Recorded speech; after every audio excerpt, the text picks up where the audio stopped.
No vídeo de hoje eu vou falar sobre responsabilidade civil do Estado, conteúdo de direito administrativo que sempre está nos editais de concursos públicos. Será uma análise esquematizada, uma análise objetiva, onde eu abordarei os principais pontos deste assunto.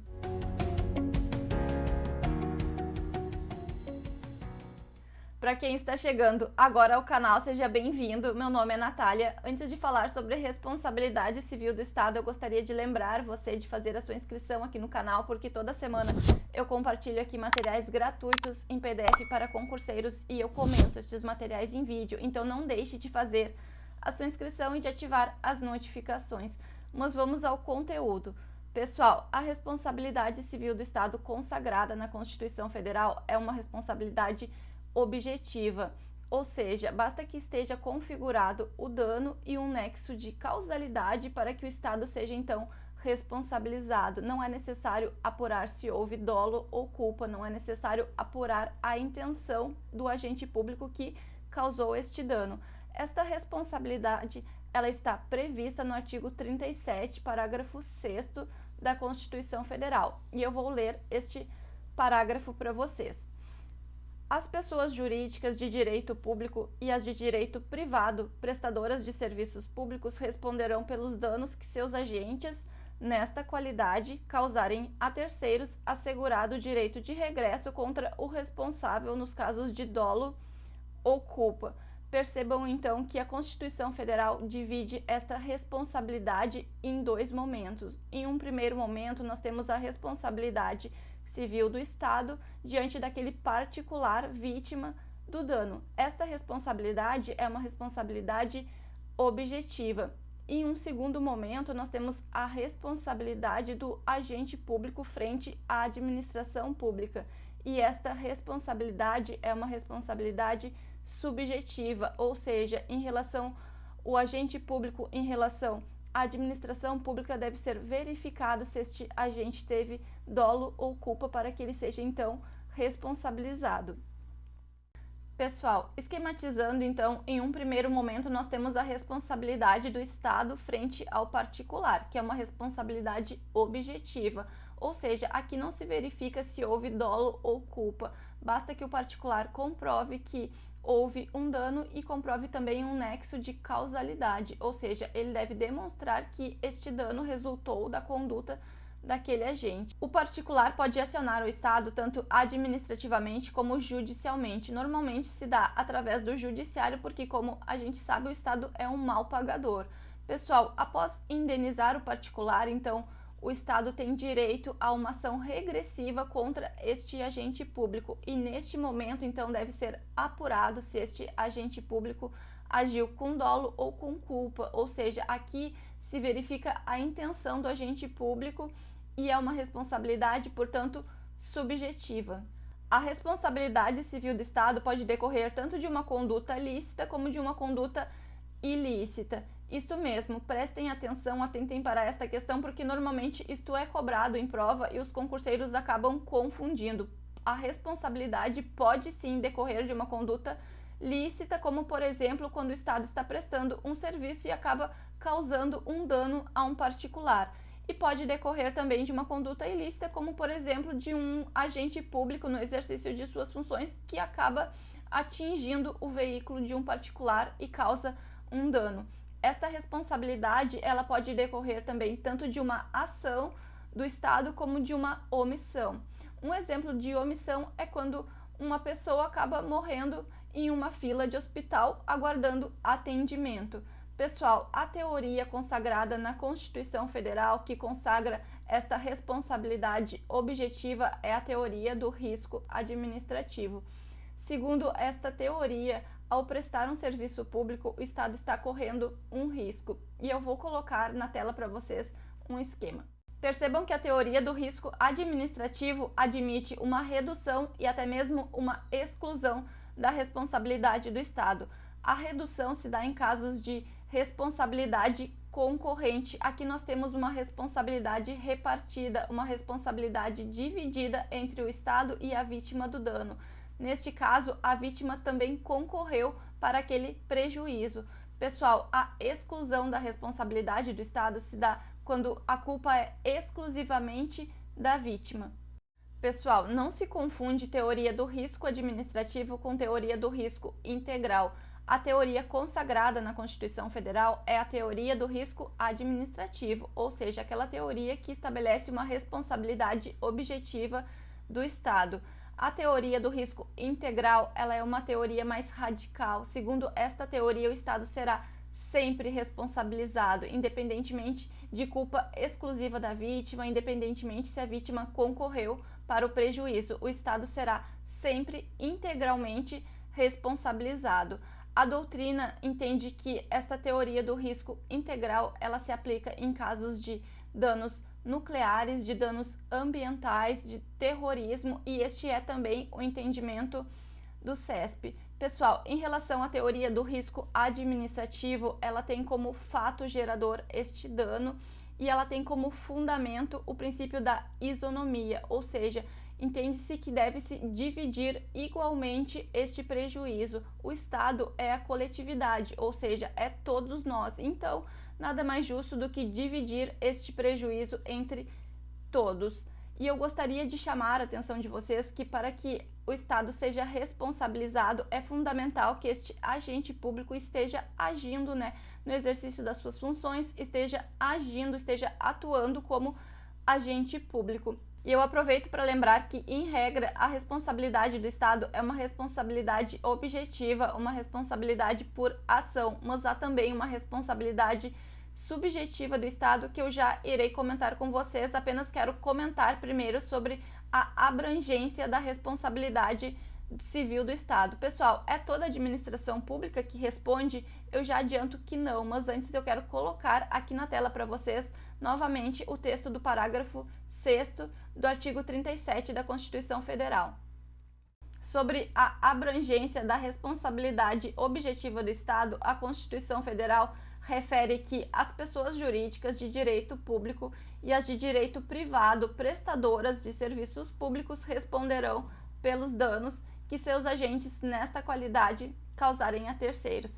Pessoal, então quem são estas pessoas jurídicas de direito público que responderão objetivamente? São a administração direta, aquelas entidades políticas da administração direta da União, dos estados, do Distrito Federal, dos municípios, e a administração indireta. E aqui nós temos então as autarquias, e eu aproveito para lembrar vocês que as agências reguladoras são autarquias, e temos também as fundações autárquicas. Pessoal, conforme vocês sabem, as fundações podem ser fundações privadas, podem ser fundações públicas de direito privado e podem ser fundações públicas de direito público, e são estas fundações que entram aqui em pessoas jurídicas de direito público.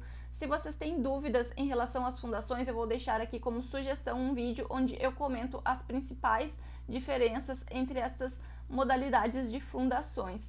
Pessoal, em relação então às pessoas jurídicas de direito privado prestadoras de serviços públicos, aqui nós temos então as fundações governamentais, que são aquelas fundações públicas de direito privado. Nós temos as sociedades de economia mista e as empresas públicas. E aqui eu quero chamar a atenção de vocês porque não são todas sociedades de economia mista e empresas públicas que responderão objetivamente, porque uma sociedade de economia mista e uma empresa pública podem ser criadas tanto para explorar atividade econômica como para prestar um serviço público, e aquelas que responderão objetivamente são aquelas criadas para prestar serviços públicos. As sociedades de economia mista e as empresas públicas criadas para explorar atividade econômica, portanto, responderão subjetivamente e não objetivamente. E por fim, então, pessoal, nós temos as delegatárias de serviços públicos, que são aquelas contratadas pelo Estado para prestar um serviço público, como, por exemplo, as concessionárias, as permissionárias, as autorizatárias de serviços públicos. Percebam que aqui não é o Estado, são pessoas jurídicas de direito privado que irão responder objetivamente porque estão prestando um serviço em nome do Estado. Sendo assim, a gente pode concluir que pessoa jurídica não integrante da administração pública pode responder objetivamente nos termos da Constituição Federal, como, por exemplo, as delegatárias de serviços públicos, que não fazem parte da administração direta, também não fazem parte da administração indireta, mas são empresas contratadas pelo Estado para prestar um serviço público em nome do Estado, portanto, elas irão responder objetivamente. Pessoal, e aqui eu quero chamar a atenção de vocês que estas concessionárias, estas permissionárias de serviços públicos, elas respondem objetivamente tanto em relação aos usuários como aos não usuários do serviço. E eu vou citar aqui como exemplo uma empresa de ônibus em que um destes veículos acaba causando dano a um automóvel de um particular que está estacionado na rua. Então, pessoal, independentemente deste dano ser causado a um usuário do transporte ou então a uma pessoa que esteja na rua, a responsabilidade será objetiva. Assim, a gente pode concluir que a responsabilidade objetiva de uma empresa concessionária de serviços públicos alcança usuários e não usuários do serviço. Pessoal, atentem para isso, porque isso costuma cair muito em provas de concursos públicos, e eu aproveito para chamar a atenção de vocês para o fato de que um órgão público não responde objetivamente, porque um órgão público não tem personalidade jurídica. Quem irá responder é a pessoa jurídica a qual o órgão pertence, como por exemplo se aparecer uma questão em prova dizendo que o Ministério Público da União causou um dano ao particular e irá responder objetivamente. Pessoal, o Ministério Público da União é um órgão público, não tem personalidade jurídica, portanto, quem irá responder é a entidade a qual este órgão pertence. Mas vamos então falar sobre os prazos prescricionais.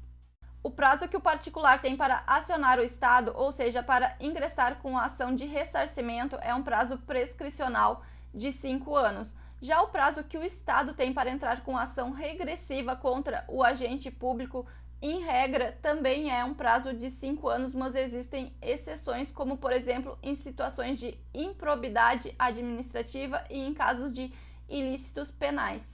Conforme eu falei para vocês, em regra, a responsabilidade do Estado é uma responsabilidade objetiva. A Constituição Federal consagra a teoria do risco administrativo, consagra a responsabilidade objetiva do Estado, mas existem situações em que o Estado irá responder subjetivamente, como por exemplo, pessoal, em situações de omissão. E aqui nós temos então a teoria da culpa administrativa, também conhecida como teoria da culpa do serviço ou então da culpa anônima. Aqui deve ser provado uma culpa especial do Estado, uma culpa baseada na não prestação de um serviço público, na má prestação de um serviço público ou então no atraso na prestação de um serviço público. Esquematizando, então, esta teoria se fundamenta em uma falha do Estado, que pode ser caracterizada pela má prestação do serviço, pela não prestação do serviço ou então pelo atraso na prestação do serviço. Para exemplificar, a gente pode citar uma situação de um alagamento que se deu em decorrência de um bueiro entupido. Pessoal, este particular ele já procurou a prefeitura não fez nada